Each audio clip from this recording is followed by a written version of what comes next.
Hello and welcome to some more Star Citizen PTU patch notes, this time for patch 3.1.0H. This is an amalgamation of the G patch that got rolled back with some extra additions and features, which this patch definitely does bring with its massive ships, and we'll talk more about that in a second. There is some known issues with this patch. Server stability might still be an issue, but they need to gather data on the cores by releasing it to the wider environment and place the servers under stress. If the state is bad, then they'll look at rolling back again to a prior patch. They didn't decide to roll back. They were gaining lots of data from this. The Aegis Reclaimer's HUD is also missing. Testing focus for this patch was combat in Swarm and Multiplayer Arena Commander, with a focus on the behavior of ESP and the new ship weapons, racing with the Razor again and racing against other ships, and in the Persistent universe, testing out the Reclaimer and the Terrapin, as well as the Cyclone, which is back in. So they've added the Reclaimer and the Terrapin in finally, which is absolutely fantastic because they are amazing ships.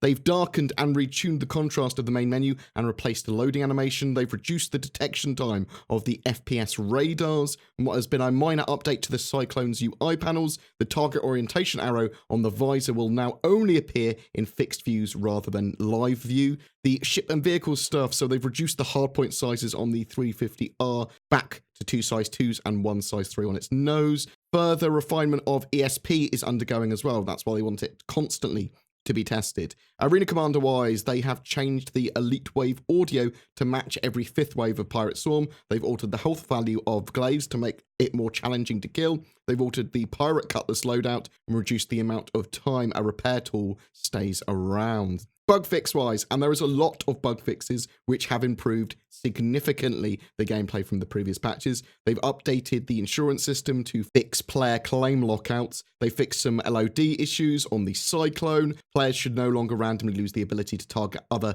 vehicles and ships. There should no longer be a visible seam where the head and body intersect on the character customizer. Missiles in multiplayer should now display HUD warnings. The heavy slaver helmet should no longer be missing its mouthpiece texture. Fix for the finding door interaction on the Cutlass ramp. Interdiction effect should no longer stick around after you abort quantum travel. The hit indicator in Star Marine should no longer be absent. HUD markers should no longer appear on landing pads that are not free or used. Loading screens should now finish before game elements begin to come through. AI should no longer run into the boundary so often. They've updated the MFD glass shader on the Freelancer. Wind sounds should no longer play on planetary bodies that don't have an atmosphere. Player ships should no longer be removed immediately if logging out in the vicinity of players. Players should no longer be able to shoot through the spawn barriers and kill other players inside. Players should no longer gain respawns after every wave of Vandal Swarm or Pirate Swarm. The ship model in the Vehicle Manager app should now correctly have centered pivot points for rotation. The ECN missions should no longer fail upon arrival. Focus should no longer appear twice in the key bindings menu. The 315p and 350R should now have engine audio. Swarm modes should now provide vehicle destruction points properly. The flashing lights at the end of comm arrays should now be visible. Reticle mode toggle should now function correctly. Interdiction scenarios should no longer spawn behind the player. Unoccupied vehicles should no longer have debug text for names. They fixed the aim down sights toggle again. The ships should no longer occasionally auto-rotate and lose all functionality when attempting to quantum travel. Shield impact should now have audio for all ships. The landing gear on the Vanguard series should now animate properly. The right-hand engine trails on the Mustang series should no longer be facing the wrong direction. The players should no longer be able to clip through the Caterpillar's cockpit ceiling, resulting in their death. They fixed an issue where AI would not spawn in places they should. The 3D radars should now render correctly when on or near planet surfaces. Players should no longer be getting the Savior Reward in Star Marine Elimination Game mode. Wingmen should no longer spawn after every wave in single-player swarm modes. Multiple players should now be able to accept a bounty mission. Dust and particles kicked up on the planetary surfaces should now be affected by wind and gravity.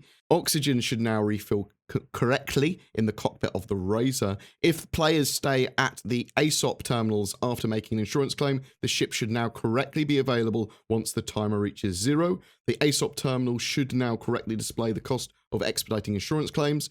Players should no longer be teleported into space if a vehicle is removed by the ATC, the air traffic control, while they are exiting. The Razor landing gear should now articulate properly as well. On the technical side, they have fixed various crashes, memory leak issue fixes, they've reduced the shaky graphics effects associated with SLI. There are still issues with the missing person crew missions, and IFCS fixes are still pending.